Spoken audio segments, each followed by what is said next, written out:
Hi hello నమస్తే welcome to my channel.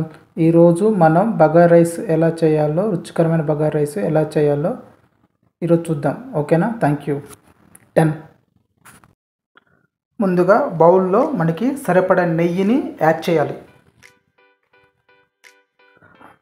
అలా గీ కొద్దిసేపు ఉన్న తర్వాత అందులో ఆనియన్ వేసుకోవాలి. అలాగే ఆ ఆనియన్తో పాటు కొన్ని పచ్చిమిరపకాయలు కూడా అందులో యాడ్ చేసుకోవాలన్నమాట. అలా పచ్చిమిరపకాయలు యాడ్ చేసుకొని కొంచెం గంటతోటి అటు ఇటు తిప్పాలి, మొత్తం మిక్సింగ్ చేయాలి. అలా కొద్దిసేపు మీడియం ఫ్లేమ్లో పెట్టుకొని అలా మిక్సింగ్ చేస్తూ ఉండాలన్నమాట.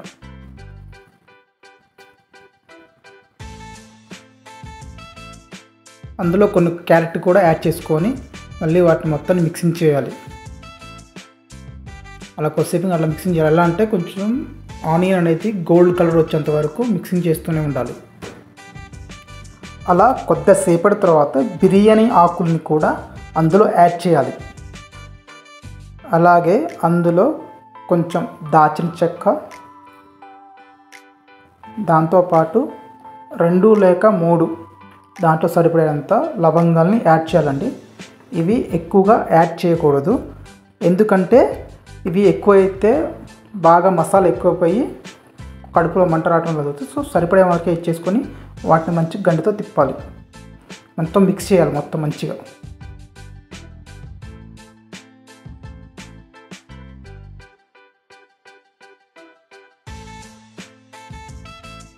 అలా కొద్దిసేపటి తర్వాత కొంచెం జింజర్ గార్లిక్ పేస్ట్ అనేది యాడ్ చేయాలి. దాన్ని మొత్తం మళ్ళీ మిక్స్ చేయాలండి. ఇదంతా లో ఫ్లేమ్లోనే చేయాలి, ఎందుకంటే హై ఫ్లేమ్లో పెడితే మొత్తం మాడిపోతుంది. అందుకని లో ఫ్లేమ్లో పెట్టి ఆ జింజర్ గార్లిక్ పేస్ట్ అనేది పచ్చి వాసన పోయేంత వరకు లో ఫ్లేమ్లోనే వేస్తూ ఉండాలన్నమాట. మీకు గీతో పాటు సరిపోతే కొంచెం ఆయిల్ కూడా యాడ్ చేసుకోవచ్చండి.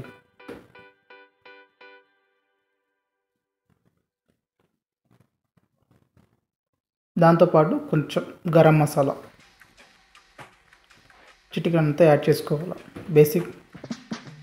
తర్వాత మొత్తాన్ని కూడా లో ఫ్లేమ్లో పెట్టుకొని మొత్తాన్ని మంచిగా అంతా కలిసిపోయేటట్టుగా మిక్స్ చేసుకోవాలి.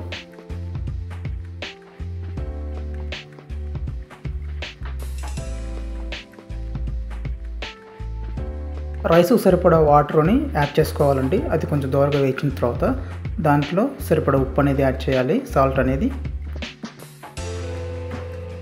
ఇలా వాటర్ బాయిల్డ్ అయిన తర్వాత మనం నానబెట్టుకున్న ఏ రైస్ అయితే ఉంటుందో, ఫర్ ఎగ్జాంపుల్ నేను బాస్మతి రైస్ అనేది నానబెట్టుకున్నానండి. దాన్ని సరిపడా వాటర్ పోసుకున్న, ఆ వాటర్ కూడా బాయిల్ అయినాయి. సో ఈ నానబెట్టిన వాటర్ ఏం చేస్తానంటే కడిగి మంచిగా ఆ రైస్ అనేది అందులో యాడ్ చేయాలి. వాటర్ మొత్తం తీసేసి ఓన్లీ రైస్ వరకే యాడ్ చేయాలండి.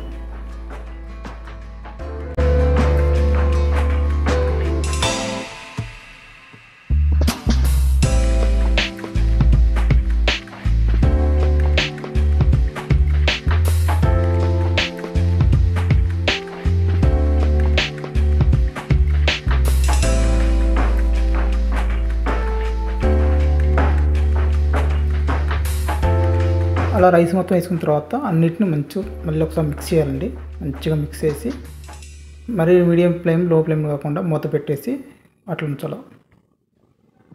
మధ్యలో కొద్దిసేపు అయిన తర్వాత మళ్ళీ మధ్యలో 5 minutes ఒకసారి ఓపెన్ చేసి మంచి ఇలా తిప్పటం ఏమిటంటే రైస్ మొత్తం కూడా ఒకేలా కుకింగ్ అవుతుందన్నమాట. ఇలా రైస్ మొత్తాన్ని కింది నుంచి పైదాకా మంచిగా మిక్సింగ్ చేయాలండి.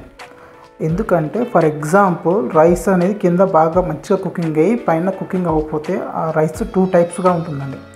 సో మనం ఏంటంటే ఈ కింది నుంచి పై దాకా మిక్స్ చేయటం వల్ల మొత్తం కూడా ఒకేలా కుక్ అవుతుంది, ప్లస్ అడుగు అనేది మాడదనమాట. అడుగు అంటుకోకుండా, అడుగు అనేది మాడకుండా మొత్తం కూడా ఒకే లెక్క మంచిగా కుక్ అవుతుంది.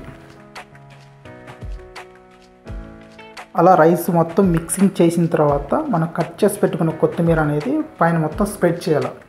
స్ప్రెడ్ చేసి ఒక 5 minutes ఉంచేసి లో సిమ్లో ఉంచేస్తే కుకింగ్ అయిపోతుందండి, అంతే.